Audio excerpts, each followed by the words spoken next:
melaksanakan ibadah kepada Allah itu, berislam yang baik itu memang butuh harta. Orang kalau sholat, mau tidak mau ya perlu harta, perlu baju yang bersih, perlu masjid yang bagus dan nyaman. Harta memang ditujukan untuk itu. Melaksanakan ibadah haji butuh harta. Jadi orang mukmin yang memiliki harta yang banyak itu lebih baik daripada tidak. Tapi harta yang banyak yang digunakan untuk menopang dalam beribadah kepada Allah Subhanahu wa taala. Bismillahirrahmanirrahim. Assalamualaikum warahmatullahi wabarakatuh.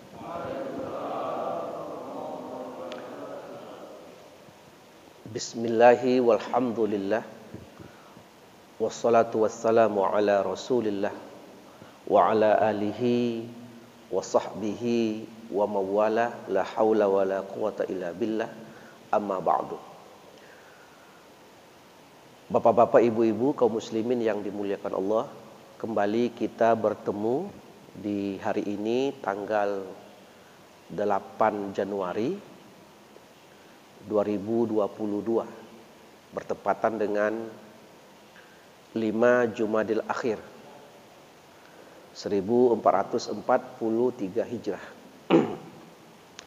Kita kembali membahas tentang permasalahan-permasalahan yang terkait dengan hukum keluarga Islam. Jadi problematika fikih keluarga Islam kontemporer, di mana pada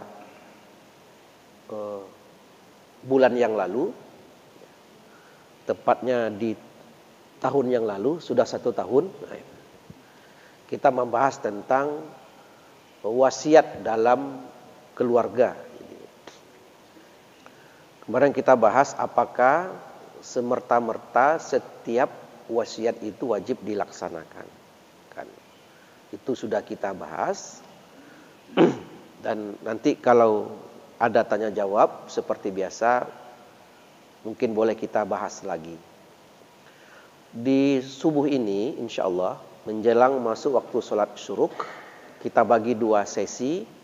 Pertama nanti kami menyampaikan materi sekitar 15-20 menit.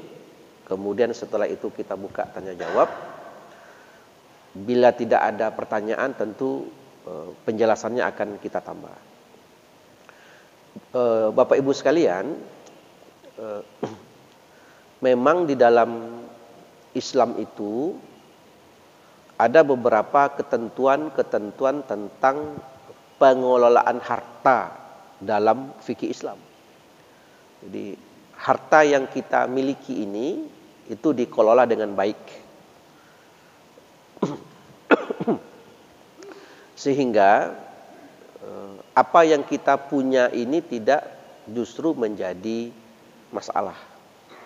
Karena harta dalam Islam itu ditujukan untuk menopang atau mendukung ketaatan kepada Allah. Jadi melaksanakan ibadah kepada Allah itu, berislam yang baik itu memang butuh harta. Orang kalau sholat, mau tidak mau ya perlu harta, perlu baju yang bersih, perlu masjid yang bagus dan nyaman. Harta memang ditujukan untuk itu. Melaksanakan ibadah haji butuh harta. Jadi orang mukmin yang memiliki harta yang banyak itu lebih baik daripada tidak. Tapi harta yang banyak yang digunakan untuk menopang dalam beribadah kepada Allah Subhanahu wa taala. Kaum muslimin sekalian, kita sudah bahas bahwa setidak-tidaknya ada 5 bentuk terjadinya distribusi harta dalam rumah tangga. Ada 5 bentuk terjadinya distribusi harta. Pertama ada dalam bentuk nafkah. Ya. Kedua ada dalam bentuk pemberian atau hibah. Masih ingat ya Bapak Ibu? Ibu masih ingat? Ya, mudah-mudahan masih ingat. Jadi kemarin ada namanya nafkah. Kedua ada namanya hibah atau pemberian. Ketiga ada namanya hadiah. Hadiah ini adalah pemberian orang tua karena ada satu sebab. Seperti kalau ada anaknya yang menikah, maka dikasih hadiah rumah. Itu kan namanya hibah. Apa? Hadiah. Ya. Jadi orang tua memberikan hadiah kepada anak karena sebab tertentu. Bolehkah Ustadz? Boleh, silakan. Tapi dengan syarat harus adil. Asal ada anak yang memang berada pada posisi sebab yang ada itu, maka dia mesti dikasih hadiah. Ya, umpamanya kalau ada yang menikah dikasih rumah satu gitu. Atau kalau ada yang sudah kuliah S1, hadiahnya adalah sepeda motor gitu. Boleh, silakan, tidak ada masalah. Jadi ada yang namanya nafkah, ada namanya hibah, hadiah, dan yang keempat itu ada namanya wasiat. Jadi ada distribusi harta dalam bentuk wasiat, dan yang kelima ada distribusi harta dalam bentuk waris. Nah, kelima-lima inilah bentuk pemberian harta dalam rumah tangga. Ya. 5 ini. Jadi bapak boleh pilih skemanya itu 5 ini. Kalau tidak dalam bentuk nafkah, bentuknya hibah. Kalau tidak dalam bentuk hibah, bentuknya hadiah. Kalau tidak dalam bentuk hadiah, bentuknya wasiat. Tapi ada ketentuan. Kalau tidak dalam bentuk wasiat, berarti bentuknya adalah waris. Nah, kalau waris kan kita sudah paham. Syarat terjadinya waris itu adalah wafatnya orang tua. Jadi orang tua itu wafat dulu dan dipastikan wafatnya. Kalau masih di ICU, masih di emergency, belum boleh terjadi perpindahan harta dalam bentuk waris. Wafat dulu. Jadi kalau ada anak bertanya kepada bapak, ya kapan kami dapat waris ini? Nah, itu sama saja menyuruh orang tuanya. Nah, ini anak tidak benar ini.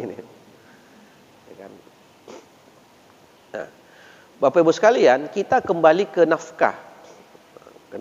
Ada satu hal yang pada bulan lalu tertinggal, ya, nafkah. Ya. Kita kemarin sudah bahas bahwa nafkah itu hukumnya wajib. Nafkah hukumnya wajib.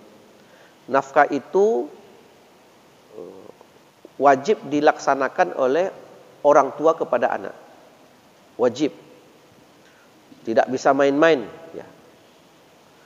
Wa 'alal mauludi lahu rizquhunna wa kiswatuhunna. Dan atas seorang ayah, ya, abun, bapak, wajib memberikan rezeki kepada anak-anaknya. Hukumnya wajib. Hukumnya wajib. Baik orang tuanya masih terikat perkawinan atau telah terjadi perceraian. Baik masih terikat perkawinan atau telah terjadi perceraian. Karena banyak orang tua yang bercerai. Di tingkat perceraian itu tinggi. Di Pengadilan Agama Pekanbaru itu hampir tembus angka 1.800 satu tahun. Terjadinya perceraian suami istri. Begitu terjadi perceraian, menafkahi anak itu tetap hukumnya wajib. Ketika anak-anak diasuh oleh istri, maka mantan suami menganggap seolah-olah kewajiban menafkahi itu adalah dibebankan ke mata mantan istri. Ditambah lagi mantan istri tidak menuntut kepada mantan suami belanja anak-anak. Tidak menuntut, tidak meminta. Anak-anak pun tidak menuntut, tidak meminta. Karena kebetulan istrinya itu bekerja, selesai oleh mantan istrinya. Oleh mantan suami tenang-tenang saja. Boleh apa tidak? Itu zalim. Ditambah lagi kalau mantan suami sudah menikah lagi dengan perempuan lain. Itu tidak boleh. Itu hukum wajib.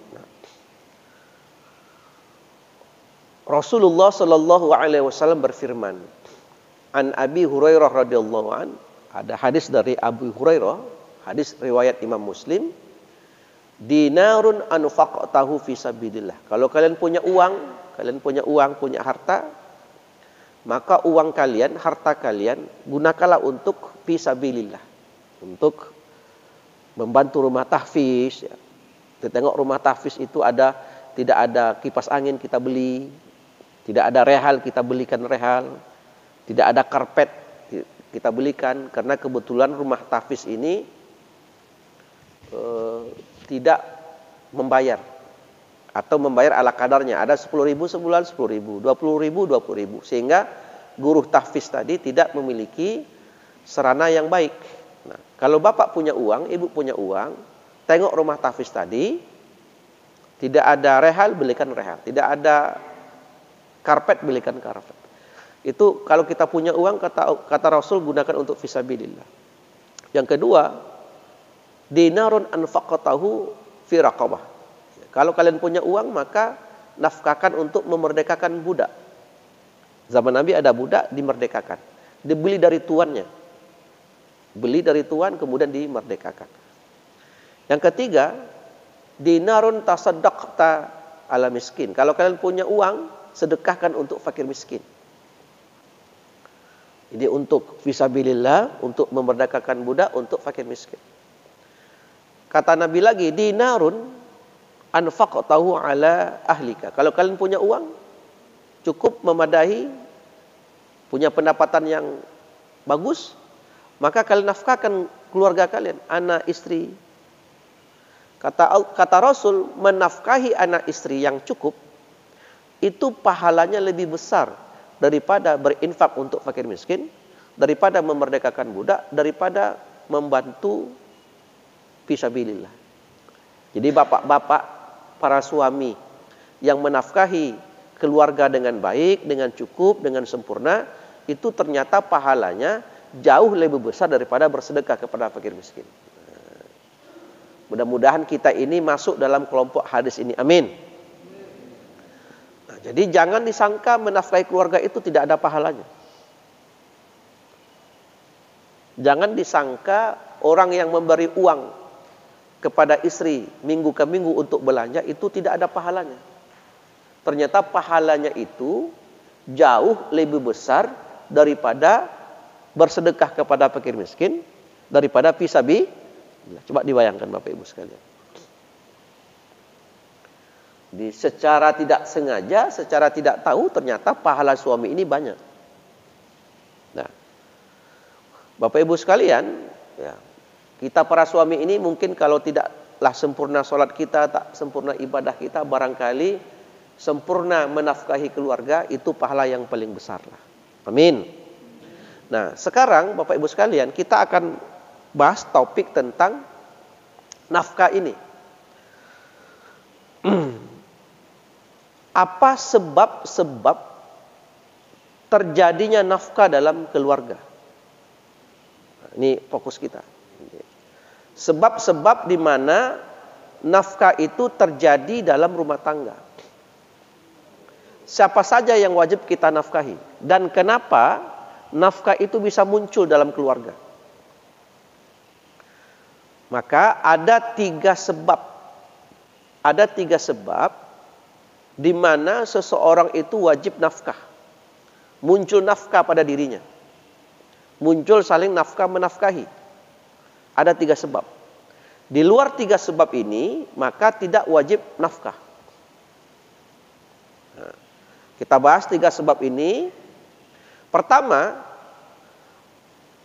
terjadinya sebab menafkahi itu adalah karena faktor perkawinan. Jadi perkawinan itu mengakibatkan terjadinya orang saling menafkahi. Sekarang saya tanya Bapak, istri Bapak itu keluarga Bapak atau orang lain? Orang lain ya? Orang lain, ayahnya beda, ibunya beda, kampungnya beda, sukunya beda. Iya apa tidak? Tapi kok Bapak beri duit bulan ke bulan? ATM Bapak kok sama dia? Apa sebabnya? Itu kan orang lain. Itu karena terjadinya perkawinan. Itu karena terjadinya perkawinan.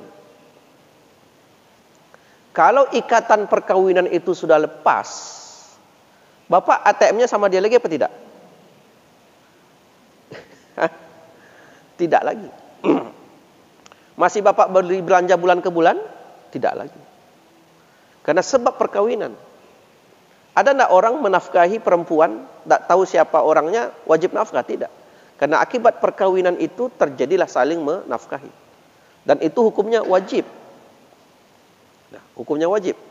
Dan la yukallifullahu nafsan illa ma atahullah. Seorang suami tidak wajib memberikan nafkah kepada istri kecuali dengan kemampuannya. Jadi ternyata kita ini beda-beda pendapatan dan penghasilan kita. Dan itu sunatullah. Qadarullahnya kita ini masing-masing berbeda. Ada yang besar, ada yang menengah, ada yang kecil. Maka seorang istri tidak boleh membanding-bandingkan gaji suaminya dengan gaji suami orang. Tidak boleh. Meskipun sama-sama jabatannya sama. Sama-sama sama-sama kasih. Suami tetangga kasih, suami ibu kasih. Tetapi rumah tetangga direhab, mobil tetangga bertukar. Yang rumah ibu tetap tidak bisa direhab sejak dibangun awal, mobil tak terganti-ganti.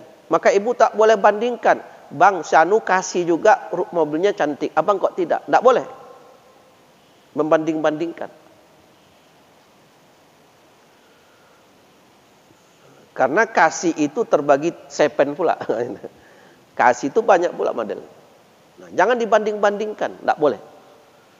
Kalau terjadi seorang istri membanding-bandingkan rumah tangganya dengan rumah tangga orang, itu cikal bakal terjadinya konflik dalam rumah tangga. Tidak boleh. Rezeki itu masing-masing. Jadi akibat perkawinan. Jadi perkawinan itu menjadi penyebab terjadinya saling mewarisi. Bagaimana kalau orang baru akad nikah saja baru?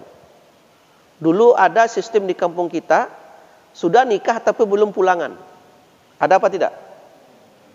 Setahun, 2 tahun belum pulangan. Belum serumah. Belum melakukan hubungan badan. Belum disentuh-sentuh. Tapi sudah menikah. Iya apa tidak? Coba angkat tangan yang seperti itu. Ini model-model orang lama kayaknya ini. Akad nikah sudah tapi belum pulangan. Kalau orang sekarang beda. Pulangan sudah, akad nikah belum. Begitulah sopannya orang dulu. Sudah akad nikah tapi terasa orang jauh juga.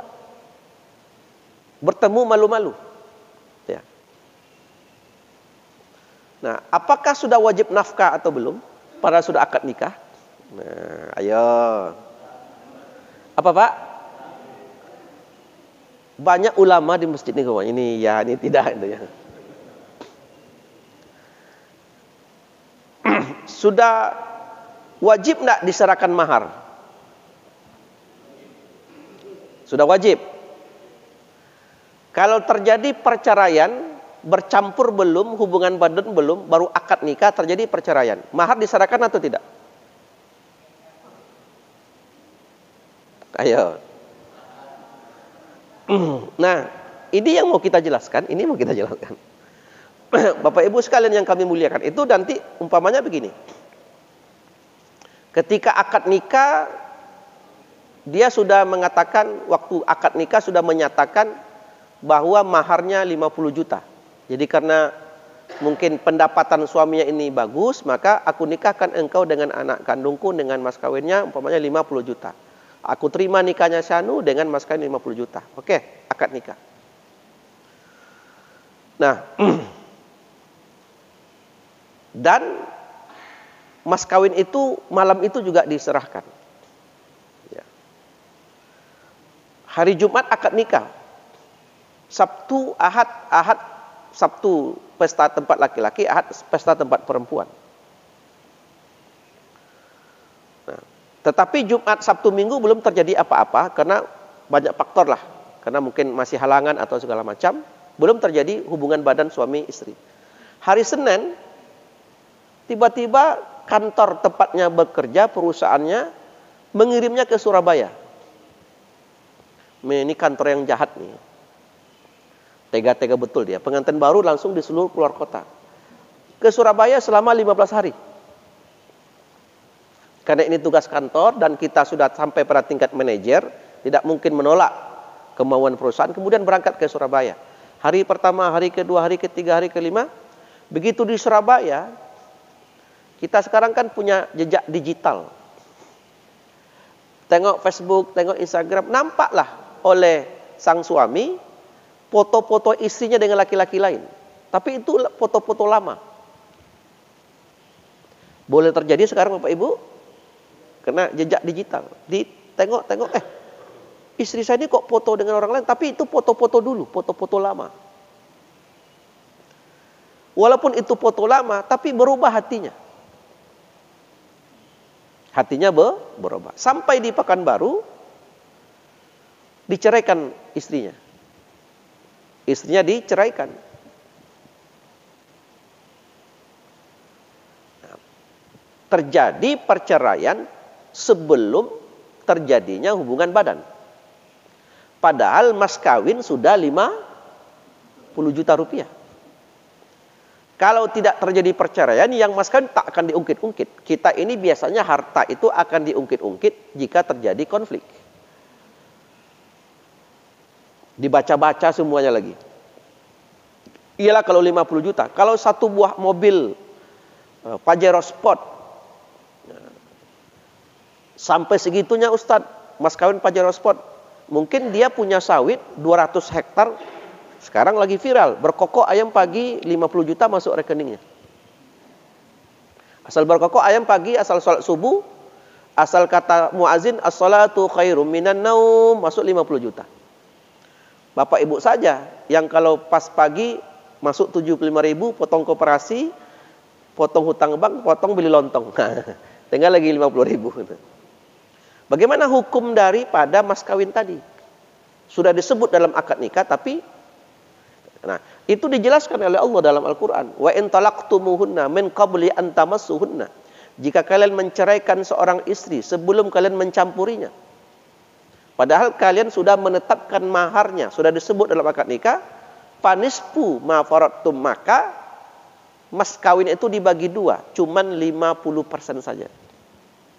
Jadi 50% kembali kepada suami, 50% tetap untuk istri.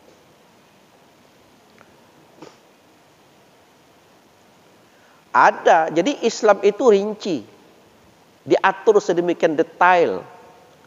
Tapi kalau telah terjadi hubungan badan, meskipun satu kali saja,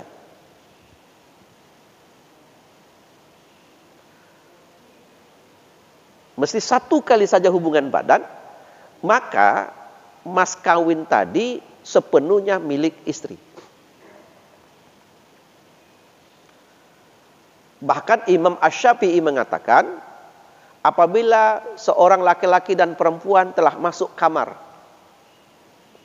kemudian yang perempuan tidak haid, kemudian di dalamnya tidak ada penghalang mereka untuk melakukan hubungan badan, ya kan? Tempatnya sunyi, hari hujan, lampu mati, orang udah pulang, gitulah. Maka paginya dianggap mereka berkhalwat meskipun belum melakukan apa-apa. Karena berkumpulnya mereka dihitung sudah melakukan hubungan suami istri. Maka mas kawin yang 50 juta tadi untuk milik istri semuanya. Jadi Bapak Ibu sekalian, mas kawin itu, maksud dari mas kawin itu adalah penggantinya kemaluan perempuan tadi. Mas kawin tadi. Maka orang Arab, karena itu adalah pengganti dari kemaluan tadi, orang Arab itu mas kawinnya selangit-selangit semuanya. Sampai sekarang. Kenapa selangit? Maka sampai sekarang itu sebahagian pemuda Arab sudah berumur baru dia berkeluarga. Kenapa? Mas kawinnya mahal, tinggi. Di kita aja mas kawin itu seperangkat alat sholat.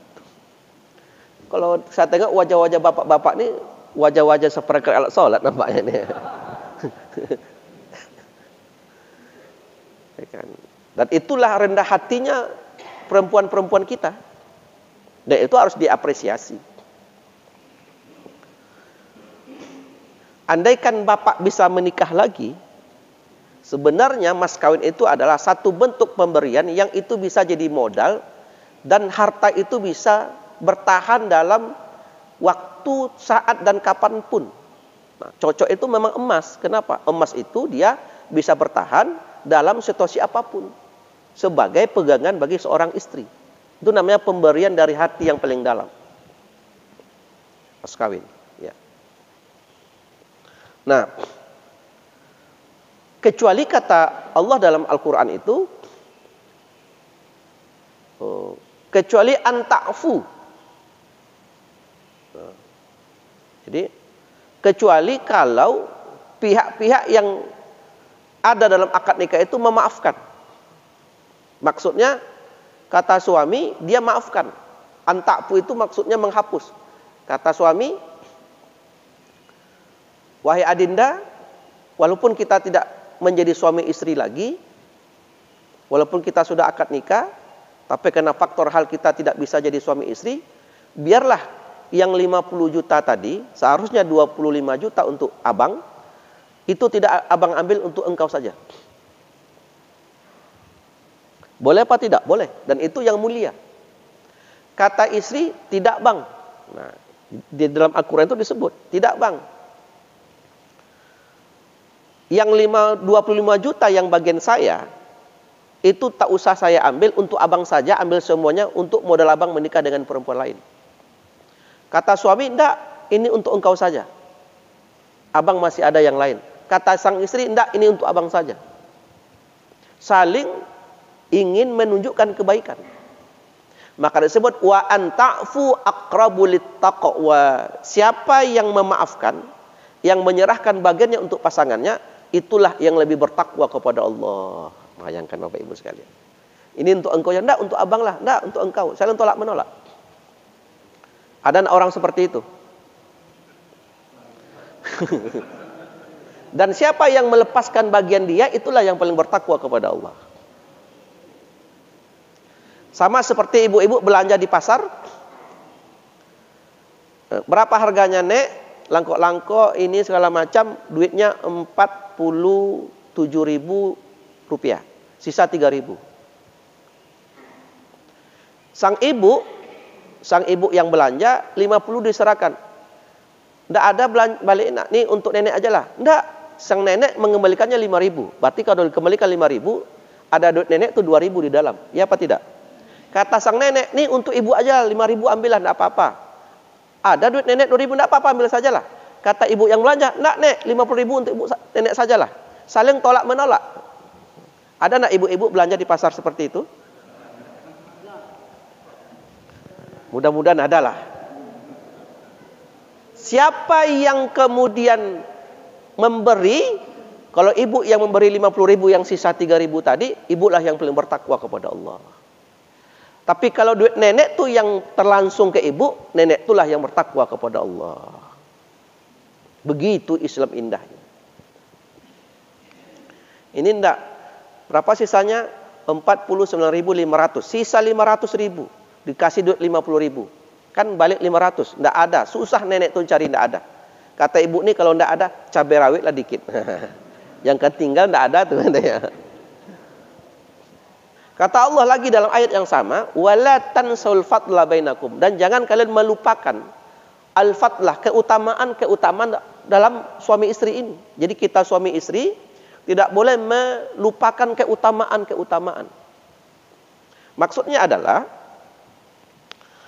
umpamanya istri bekerja di Pemko, suami bekerja di Pemprov. Pagi-pagi anak dibawa, letakkan di penitipan. Kan itu modelnya sekarang. Betul apa tidak Bapak Ibu? Nanti jam 4 ceklok sore, ambil lagi, pulang ke rumah. Sampai pulang ke rumah, ini suami istri tidak punya pembantu. Sampai di rumah, nasi belum dimasak, mejikom belum dicolokkan. Apa kata istri? Bang, istirahatlah bang, biar saya yang masak nasi. Kata abang, dah, abang aja lah. Kamu kan capek, pegang aja lah nak, biar abang yang masak nasi. Saya aja lah bang. Abang aja lah, tenang aja lah, biar abang yang masak. Itu saling berebut untuk masak nasi tadi. Siapa akhirnya yang masak nasi, dialah yang paling bertakwa kepada Allah. Jadi takwa itu tidak hanya di masjid, tidak hanya puasa, tidak hanya di shaf, tapi takwa juga ada dalam rumah tangga. Rumah berkeramik, ya, keramik licin. Anaknya umur 2 tahun pipis. Kebetulan anak ini pandai, kalau dia pipis dia tak berjalan, tegak aja dia. Kata suami, biar abang yang memberes anak ini. Cepat suami kejar. Kata istri, saya aja lah bang. Kata suami, abang aja lah, tenang aja lah. Kata istri, saya aja lah bang. Siapa kemudian yang menghandle anak, mengepel pipisnya, menukar celananya, itulah yang paling bertakwa kepada Allah. Kira-kira ada anak suami istri seperti itu?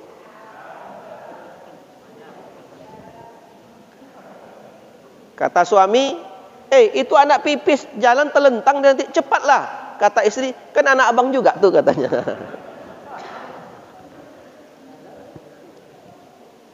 Ya kan? Jadi saling mengejar kebaikan dalam rumah tangga. Saya pede seperti ini, percaya diri ceramah depan Bapak Ibu, karena istri saya tidak ada. Kalau ada istri saya, babak belur saya ini, betul tuh katanya.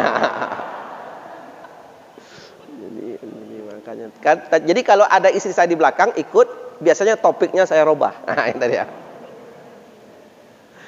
Nah, gitu ya. Nah, ini buka-buka rahasia nih, itu ya. Nah, itu Al-Qur'an.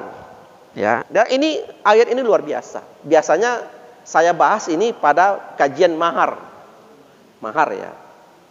Mahar. Pada kajian mahar. Nah. Kembali kita ke pangkal. Jadi nafkah itu terjadi akibat perkawinan. Nah, kalau ada orang akad nikah saja baru, tapi belum terjadi campur, belum terjadi wajibnya nafkah. Karena terjadi wajib nafkah itu adalah akad nikah dan hubungan badan itu. Dalilnya apa? Aisyah radhiyallahu an dinikahi oleh Nabi umur 6 tahun. Tapi dalam 6 tahun Aisyah masih tinggal sama Abu Bakar As-Siddiq radhiyallahu an. Tentu 6 tahun umur pada zaman itu akan berbeda dengan umur zaman sekarang. Saya saja waktu KKN di tahun 1998 di daerah Mandau. Mandau itu Minas Perairan. Mandau kalau dulu kan keren Sungai Mandau ya. Itu masih ada anak kelas 5 SD berolek menikah. Jadi kelas 6 SD menikah. Jadi pas datang diundang anak KKN, itu baru kelas 6 SD menikah kan. Itu baru kemarin. Apalagi pada zaman dahulu orang cepat dewasa. Tapi dijelaskan umur 6 tahun menikah dengan Nabi Muhammad SAW. Nah, umur 6, 7, 8, 9 itu masih bersama Abu Bakar As-Siddiq radhiyallahu anhu. Dan Nabi belum menafkahi. Ketika umur 9 tahun pulangan tadi baru terjadi nafkah. Jadi nafkah itu terjadi akibat perkawinan dan telah terjadi hubungan badan. Wallahu a'lam bishawab. Yang kedua, terjadinya nafkah itu karena akibat hubungan kekerabatan, nasab. Nasab ya. Nasab itu bisa nasab itu yang hubungan ke atas, asal ayah ibu, ayahnya ayah, ibunya ayah, nenek ke atas, itu wajib nafkah. Kita wajib menafkahi. Jadi bapak-bapak yang punya ibu, yang punya orang tua yang tidak lagi memiliki kemampuan finansial, wajib kita menafkahi. Wajib kalau tidak berdosa. Maka ibu-ibu apabila ada suami yang masih punya orang tua, maka anaknya tadi wajib menafkahi orang tuanya. Kalau menafkahi ibu, wajibnya karena faktor perkawinan, menafkahi ibu dia wajib karena faktor nasab. Jadi kalau ibu larang suami atau ibu kemudian sinis ketika menafkahi ibu kandung dari suami, maka ibu hukumnya berdosa. Malahan seorang istri mesti dorong seorang suami untuk menafkahi orang tuanya. Kenapa? Supaya nanti jadi contoh bagi anak. Ibu kan punya anak laki-laki juga. Kalau sekarang anak laki-laki orang ibu larang untuk menafkahi ibunya, maka alamat anak laki-laki ibu besok dilarang pula oleh suaminya menafkahi ibu. Rasakanlah. Percaya apa tidak? Kalau ada seorang minantu tidak sayang kepada mertuanya, cuek-cuek kepada mertuanya, tidak mau mengurus mertuanya, terimalah besok balasan. ketika dia punya menantu, maka menantunya akan seperti itu kepada dirinya. Itu hukum yang berulang. Jadi sesungguhnya perbuatan baik kita kepada seseorang, sesungguhnya itu untuk diri kita. Jadi kalau ada seorang anak, begitu jadi anak baik kepada ayah ibunya, maka besok ketika ia jadi ayah ibu, maka anaknya akan baik pula kepada dirinya. Begitu dia hukumnya. Jadi perbuatan baik itu kembali kepada diri kita. Jadi wajib menafkah itu karena faktor nasab atau kekerabatan ke atas. Dan kemudian faktor kekerabatan ke bawah. Anak, cucu, itu wajib nafkah. Jadi pertama tadi wajib nafkah itu karena faktor perkawinan. Kedua wajib nafkah itu karena faktor nasab, keturunan kekerabatan. Yang ketiga, wajib nafkah itu terjadi akibat kepemilikan. Akibat kepemilikan. Kalau dalam konteks fikih dulu adalah seorang tuan yang memiliki budak. Di kita tidak ada. Maka budak itu menjadi kewajiban tuannya untuk memberi nafkah. Nafkah di situ maksudnya adalah makan, minum, pakaian dan seterusnya. Kewajiban-kewajiban yang sifatnya primer. Kalau sekarang tidak ada. Pembantu gimana Ustadz? Tidak, pembantu itu bukan milik kita. Dia hadir di rumah kita karena diupah. Beda apa tidak? Itu bukan kepemilikan. Jadi karena kepemilikan ini wajib nafkah. Nanti akan dibagi lagi. Ada yang sifatnya akal, ada yang tidak berakal. Seperti kucing. Ibu memiliki kucing, merawat kucing di rumah. Karena ibu merawat kucing di rumah, ibu kurung, maka wajib nafkah, muncul wajib nafkahnya. Maka mesti dikasih kucing itu. Bapak punya burung, bapak punya ayam, apapun namanya yang di rumah kita yang kita kurung, akibat kepemilikan itu wajib nafkah. Maka ada hadis di mana seorang perempuan masuk neraka lantaran mengurung seekor kucing sampai mati tidak dinafkahi, tidak diberi makan. Maka masuk neraka. Bolehkah kami merawat kucing, merawat burung, merawat ayam? Boleh, silakan, tidak ada masalah. Tapi begitu dirawat, begitu dimiliki, begitu dikurung, maka wajib nafkah. Itu ketentuannya. Nah, kemudian ada benda-benda yang sifatnya mati, mobil, sepeda motor, rumah, pakaian, wajib nafkah. Ulama mengatakan wajib nafkah dalam konteks merawatnya. Kalau ada sepeda motor di rumah aja tidak terpakai-pakai, bertahun-tahun tak dirawat, apa hukumnya? Dalam kajian nafkah itu berdosa. Maka kalau kita tidak bisa rawat, lepaskan ia, dijual atau dikasih dengan orang lain. Supaya tidak muncul beban nafkah. Maka hati-hati seorang ibu yang punya sepatu satu kamar. Nanti sepatu itu minta pertanggungjawaban di sisi Allah. Ada baju satu kamar, beli baju. Saya yakin ibu-ibu sekarang ada bajunya sebulan, dua bulan sekali belum pernah terpakai karena saking banyaknya. Asal acara baju. Nah, baju itu kelak akan minta pertanggungjawaban. Kalau tidak, lepaskan, kasih dengan orang. Ini memang agak tajam nih pagi ini nih. Itu berbahaya sekali. Karena masuk dalam konteks nafkah tadi. Turunannya panjang. Nah, Bapak sekalian, itu mungkin beberapa hal terkait dengan sebab-sebab terjadinya nafkah dalam rumah tangga. Pertama akibat perkawinan, ya. Kalau ada orang tidak terjadi perkawinan, baru tunangan saja, wajib nafkah apa tidak? Tidak wajib. Tidak wajib itu, karena baru tunangan. Jadi akibat perkawinan, akibat nasab kekerabatan ke atas dan ke bawah, kemudian akibat kepemilikan. Kepemilikan ini hanya terjadi pada zaman Rasulullah SAW akibat budak tadi, tapi dalam konteks sekarang kepemilikan itu terbagi dua. Ada yang sifatnya berakal, yakni manusia, ada yang sifatnya ghairul akal, yakni binatang ternak dan seterusnya. Wallahu a'lam bishawab. Sebelum saya tambah penjelasan berikut, kita buka tanya jawab seperti biasa, dipersilakan. Kalau memang ada.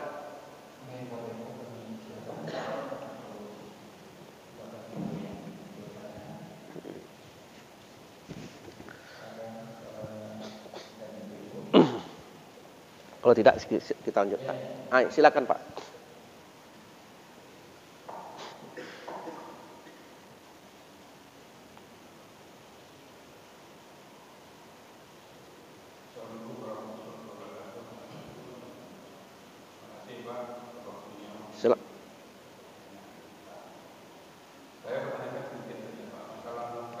Ya, silakan Pak.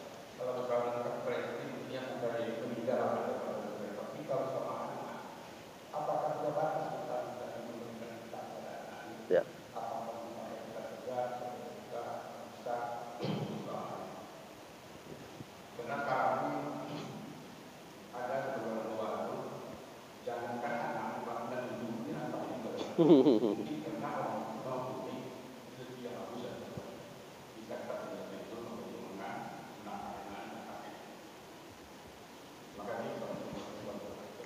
Kasih.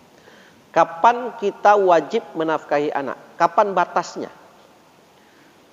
Jadi, ingat ini wajib nafkah, bukan mau atau kerelaan. Di menafkahi istri itu rela tak rela, wajib.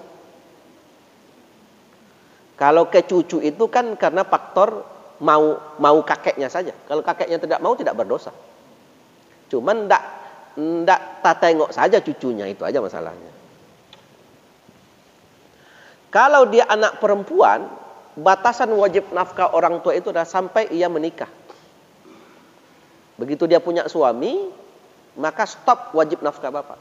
Kalaupun bapak mau memberi uang, itu di luar kewajiban. Itu keluar kemauan. Boleh. Ya, ada anak yang sudah menikah tapi uang bulanannya tetap diberi. Boleh apa tidak? Boleh. Tapi tidak wajib. Sama kita dia dulu naik mobil turun mobil. Sama kita dia pakai AC. Sama kita dia cukup. Begitu dengan suaminya, tinggal di rumah tipe 36, tidak ada AC, kemana-mana pakai sepeda motor. Tak tengok enggak oleh ayahnya. Enggak tak tengok, tapi biarkan anaknya seperti itu untuk merasakan filsafat hidup ini seperti apa.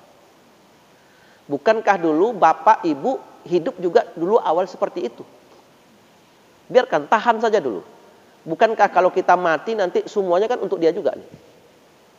Tapi dikasih pelajaran, itulah hidup. Iya tuh enggak, entahlah. Ini bercakap yang pandai ini Pak Nika. Enggak tak tengok.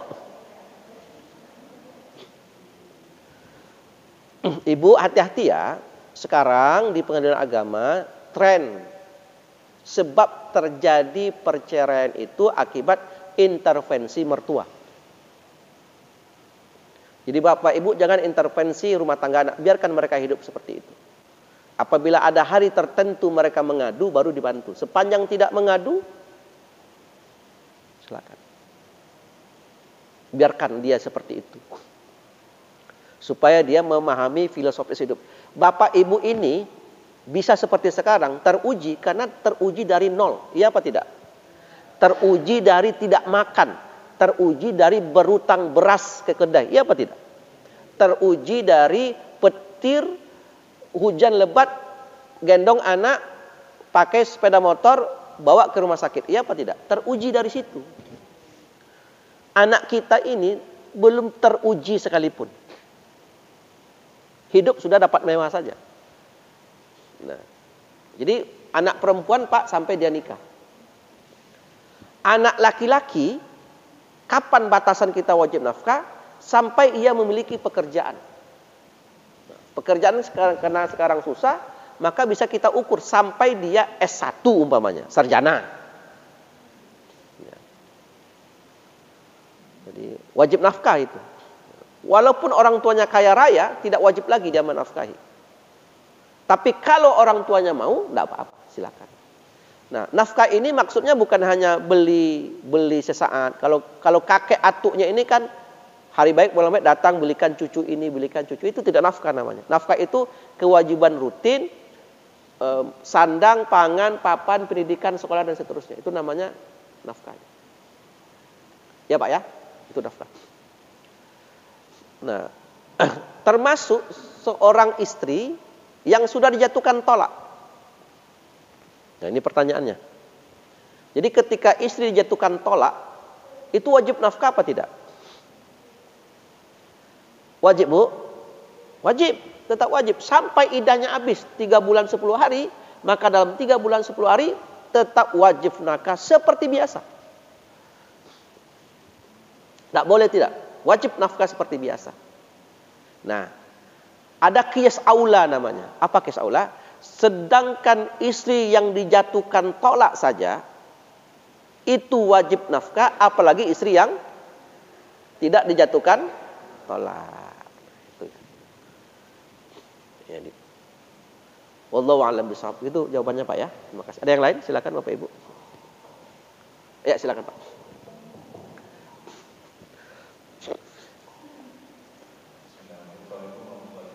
Waalaikumsalam warahmatullahi.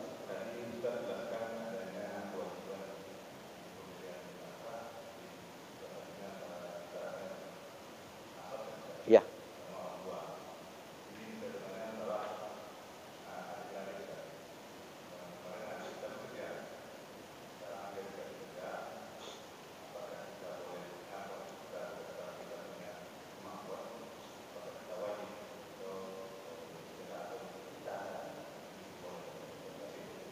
Nah, terima kasih. Pertanyaan ini kemudian mengingatkan saya. Jadi, asal di luar 3 ini tidak wajib nafkah. Saudara kandung tidak masuk dalam kelompok perkawinan, tidak masuk karena sebab kerabat, jalur ke atas dan jalur ke bawah, dan tidak juga masuk jalur kepemilikan. Maka dia tidak wajib nafkah. Mertua masuk di mana? Mertua tidak wajib nafkah. Tidak masuk karena faktor perkawinan. Tidak masuk karena faktor karib kerabat. Minantu tidak wajib jalur nafkah. Ingat, kita tadi bahas wajib menafkahi. Tidak wajib. Yang wajib itu cuman anaknya, karena anaknya istri kita. Ibunya tidak, ayahnya tidak. Ingat Pak, wajib nafkah. Bukan berarti dilarang menafkahi. Ini beda bahasanya nih. Nanti salah-salah tangkap pula. Rupanya dilarang menafkahi mertua, ini bukan itu maksudnya. Itu salah kalimat itu. Artinya kalau tidak dikasih nafkah ke anak, ke istri orang tua, hukumnya haram, berdosa. Kalau tidak dikasih nafkah ke mertua tidak berdosa, karena tidak jalur nafkah wajib. Siapa yang wajib nafkahnya? Anak dia. Ya kan? Anak dia. Nah, pertanyaan Bapak menarik. Orang yang wajib jalur nafkah tadi, maka tidak boleh diberikan zakat kepada mereka. Tidak boleh berzakat ke istri. Ya, saya dapat pertanyaan Pak. Ustadz, boleh enggak berzakat ke suami katanya? Apa itulah Bu? Jadi rupanya suaminya nganggur, enggak ada pekerjaan. Istrinya bekerja. Payah hidup suami ini.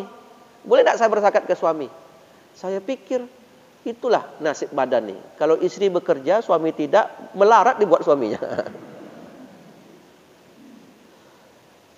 Ya, tapi kalau suami bekerja, suami mapan, sejahtera enggak istri? Sejahtera. Tapi kalau sebaliknya tidak rupanya. Saya pikir tidak wajib ibu, tidak boleh berzakat karena hubungan perkawinan. Jadi, nah kalau di luar jalur tadi boleh zakat, maka bapak boleh berzakat ke saudara kandung, sah zakatnya. Kenapa? Karena tidak jalur wajib nafkah. Sah nak seorang laki-laki dari hasil gajinya, dari hasil amprahnya, dia kemudian wajib zakat, dizakatkan kepada mertuanya, boleh apa tidak? Boleh. Silakan, dengan catatan jangan nanti duit itu duit bersama suami istri. Karena kalau duit bersama suami istri yang dizakatkan, takut nanti istri kita punya jatah dalamnya, dia berzakat ke ibu kandung, kena dia nanti. Maka pisahkan dulu. Boleh, silakan. Jadi tidak boleh berzakat ke orang yang jalur nafkah. Orang yang jalur nafkah ini kelak akan waris mewarisi. Mati suami, istri mewarisi. Mati istri, suami mewarisi. Mati anak, ayah mewarisi. Mati ibu, orang tua, anak yang mewarisi. Kalau demikian juga budak, apabila budak ini mati, itu yang mewarisi adalah tuannya. Maka karena ia saling waris mewarisi, tidak boleh dibayar zakat. Kenapa tidak boleh, Ustaz? Apa maqasid syariahnya adalah tidak boleh zakat itu kembali ke diri kita sendiri. Berzakat ke anak, nanti mati anak, siapa yang mewarisi? Kita. Nanti zakat itu akan kembali ke kita. Tidak boleh orang berzakat itu ke dirinya sendiri. Seperti dia punya duit zakat, kemudian ia punya peternakan, kemudian dibelikanlah zakat ini untuk beli pakan ternak. Boleh apa tidak? Tidak boleh zakat itu kembali ke diri kita. Nah, kalau mertua wafat, saling mewarisi apa tidak? Tidak. Nah, khusus saudara kandung terjadi ikhtilaf ulama di sini sebenarnya. Karena saudara kandung itu bisa saling waris mewarisi. Sebenarnya tidak boleh zakat, tapi ulama qaulain ada dua pendapat di sini. Wallahu a'lam bishawab. Tapi yang banyak dipakai adalah boleh berzakat kepada saudara kandung, silakan. Nanti masuk dalam kelompok bab zakat, panjang lagi ceritanya. Tapi hati-hati juga, ini dibatasi ya Bapak Ibu. Kalau zakat Bapak dalam jumlah besar, apakah kita wajib berzakat langsung ke orangnya atau lewat amil zakat? Maka sebenarnya jawaban yang lebih baik adalah lewat Basnas. Ustadz, kami kan punya saudara kandung. Yalah, kalau zakat Bapak dalam partai-partai dikit bolehlah. Tapi kalau dalam partai banyak untuk keluarga Bapak semuanya, ada masalah. Kalau orang miskin itu banyak sanak keluarganya, iyalah. Bagaimana nasib orang-orang miskin yang tidak punya sanak saudara? Siapa yang akan memberikan dia zakat? Ini kan itu namanya kesejahteraan yang lebih umum pertimbangan kita. Wallahu a'lam bishawab. Ada pertanyaan? Kalau tidak kita tutup. Cukup. Saya kalau melihat orang bolak-balik meletakkan makanan ini, berubah konsentrasi kita semuanya. Masih ada, silakan Pak.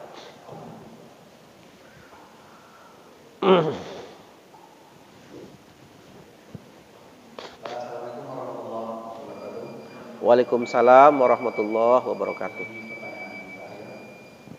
Saya ingin menanyakan masalah kewajiban nafkah karena kepemilikan sebagaimana diberikan tadi. Iya. Kalau kita tengok di dalam kehidupan sehari-hari dan aktivitas ini juga mengalami hal itu, kewajiban nafkah karena kepemilikan. Tadi kan ada karena budak, memiliki budak, maka kita wajib memberikan Nafkah. kepada budak. Tapi saat ini itu tidak ada lagi budak. Kemudian yang menjadi pertanyaan adalah kepemilikan harta, kewajiban nafkah karena kepemilikan harta terhadap harta yang dimiliki dalam bentuk binatang yang bisa pelihara ataupun harta yang lain yang sudah menumpuk, katakanlah pakaian seperti dikatakan tadi. Iya. Nah, ini barangkali perlu juga dijelaskan ataupun dipahami, karena memang banyak yang terjadi, apalagi mungkin yang kita yang sering berganti pakaian tiap hari, tiap bulan mungkin pakaian baru, sehingga pakaian lama itu menumpuk dan ini tidak pernah dibagikan. Artinya kalau itu mau dibagikan, kadang-kadang ada semacam perasaan sayang ini untuk kenang-kenangan, akhirnya menumpuklah pakaian itu selama-lamanya. Begitu juga dalam bentuk barang-barang yang lain. Nah, kalau ini tidak dibagikan, tadi kan konsekuensinya kita menerima dosa. Barangkali ini yang menjadi perhatian kepada kita, karena banyak Ustaz, ini bagikan hanya ke kamu, enggak, sayang ini kenang-kenangan saya. Berarti kan dosanya itu. Kira-kira ini barangkali yang perlu kita apa nih? Kita pahami dulu. Terima kasih, Assalamualaikum warahmatullahi wabarakatuh. Ya, terima kasih.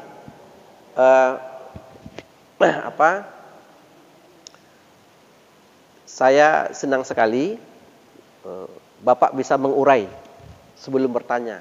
Artinya kan paham. Saya senang. Berarti itu pelan. Jadi kita fokus terhadap benda-benda mati ini. Jadi benda itu ada dua, ada benda hidup, ada benda mati. Kalau benda hidup tadi adalah binatang, ternak, itu jelas bernyawa ya. Ya Pak ya, jelas bernyawa dia. Nah, kalau benda mati ini, kenang-kenangan, kan tidak pula seluruh baju kita kenangan kan. Paling hanya 1, 2 lah. Atau yang jadi kenangan itu paling-paling pakaian ihram gitu. Ini kenang-kenangan pakaian ihram nih, jangan dikasih sama orang. Untuk apa nih Bang? Mati saya besok ini pembungkusnya. Nah, Bapak Ibu sekalian, nanti akan ada pembahasan tentang tabzir, tentang mubazir. Tentang mubazir ini nanti Pak, ya, tentang, jadi ingat, ini kan sebenarnya kan kaji halus-halusnya ini. Kajian halus-halus itu adalah ternyata benda-benda yang kita miliki ini semuanya tetap akan dipertanggungjawabkan. Itu kan itu kuncinya. Kamu dapat dari mana, kamu gunakan untuk apa. Seluruhnya, termasuk yang kecil, yang besar akan dimintai pertanggungjawaban. Nah, intinya di sana nanti. Jadi kalau kita jadi kita punya benda apapun akan dimintai pertanggungjawaban. Contohnya aja kita buat baju tadi sebenarnya, sepatu ya. Akan dipertanggungjawabkan. Banyak bajunya, banyak pertanggungjawabannya. 2 lemari bajunya, 2 lemari pertanggungjawabannya. 1 lemari bajunya, hanya 3 helai bajunya, 3 helai pertanggungjawabannya. Maka bersyukurlah Bapak Ibu yang punya sedikit baju.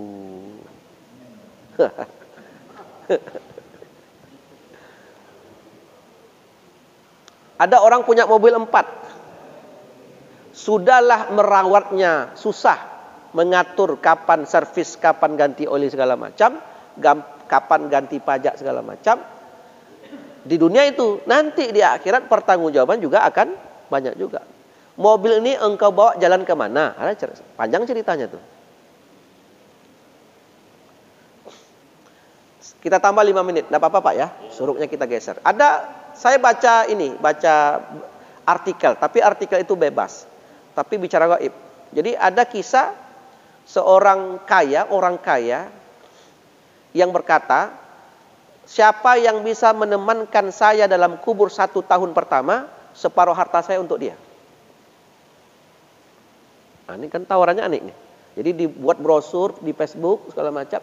Siapa yang bisa menemankan saya 1 tahun dalam kubur, maka separuh harta untuk saya. Anaknya tidak ada yang mau, istrinya tak ada yang mau, semua tak ada yang mau. Nanti kuburan didesain begitu. Jadi bukan kuburan yang kecil, didesain kayak rumah dalam tanah itu. Adalah seorang tukang kayu yang hanya punya kapak saja satu-satunya. Dialah yang mau menemankan dengan harapan ingin berubah hidup lah. Kan entah panik bapak ini mau dia gitu ya. Terjadi wafat, sebulan, 2 bulan, setahun, 2 tahun, begitu wafat dikabarilah, Pak, MOU bapak perjanjian itu telah terjadi, bapak temankan. Iya, temankan. Masuk bawa kapak. Begitu orang sudah pulang malam pertama, datang malaikat. Ya, inilah mungkin malaikat. Begitu malaikat datang, yang ditanyanya bukan orang kaya nih. Begitu dia masuk, malaikat nampak orang tegak pakai kapak. Bukan orang kaya ini yang ditanyanya, yang banyak duit. Orang yang tegak pakai kapak ini tanya. Ya. Terus dia mulai gemetar, takut, ya. Mau lari lagi tidak bisa, tanya. Hei, kamu siapa? Saya tukang tebang pohon di hutan. Ini kapak siapa? Ini kapak saya. Jadi bukan malah menanya harta-harta orang kaya tadi, tapi tanya orang tukang kapak. Jadi orang miskin yang punya kapak satu-satunya. Malaikat tanya, ini kapak ini dari mana kamu dapat dulu? dapat dari upah membantu orang lain. Waktu kamu membantunya, betul tak kamu bantu serius sehingga beli kapak ini halal? Betul Pak. Berapa beli kapak itu dulu? Waktu kamu beli kapak ini cocok enggak ini? Tangkainya dari mana? Selesai hanya perkara kapak. Besok hari kedua datang lagi malaikat, masih kapak juga lagi. Kapak ini kamu jadikan untuk apa? Nebang pohon. Pohon sama yang kamu tebang. Di hutan Pak, betul. Enggak ada orang yang punyanya. Betul Pak. Hutannya hutan yang di mana? Mana lokasinya? Berapa buah yang kamu tebang? Kamu izinnya sama siapa? Selesai. Malam keduanya, malam ketiganya masih kapak juga lagi. Waktu kamu tebang jual untuk apa kayunya? Dijual Pak. Di mana kamu jual? Di pasar. Kamu jualnya pakai ikat? Iya. Sama enggak jumlah ikatan beratnya? Potongannya sama enggak? Sama panjang enggak? Ketika kamu jual dengan orang. Jangan-jangan orang minta panjangnya begini, kamu kurang. 1 tahun itu cerita kapak itu aja baru. Begitu dia keluar kuburan, lari, dibuang kapaknya, saya tak mau apapun. Jadi orang menunggu-nunggu, satu orang tunggu, sekampung orang tunggu. Apa ceritanya? Apa ceritanya? Apa kabarnya di dalam? Begitu keluar dia lari, dia buang kapaknya, dia mengatakan, ambillah oleh kalian harta itu, saya tak mau sedikit pun. Itu kapak Pak. Bapak punya kapak saja atau lebih? Ya. Allahu a'lam bishawab. Apalagi baju ibu 1 lemari. Baju pertama dibelinya dari mana? Kapannya pakai kapan saja? Dibawa ke masjid apa tidak? Ini baju ini sempit apa enggak? Nampak enggak auratnya? Panjang cerita tuh. Kalau kita baca nih enggak makan kita sarapan pagi kita. Kira-kira kalau seperti itu pertanyaan, selesai enggak harta kita kita jawab? Iku apa dulu Rasul Pak? Enggak ingat kamu lagi kata malaikat. Dari mana datangnya? Ini dulu ada amprah, Pak amprah ini. Cepat amprah itu berapa katanya? Berapa persen pajaknya?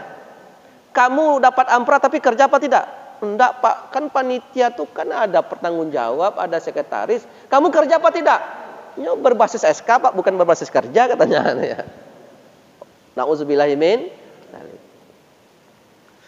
Ini kalau dibahas ini memang enggak selera kita makan nanti. Itu baru kapak saja, Bang. Saya baca cerita itu aneh. Jadi begitu malaikat datang yang ditanya bukan orang yang wafat, tapi yang tegak nih yang ditanya. Cerita kapak. Subhanakallahumma wa bihamdik asyhadu an la ilaha illa anta astaghfiruka wa atubu ilaik. Wassalamualaikum warahmatullahi wabarakatuh.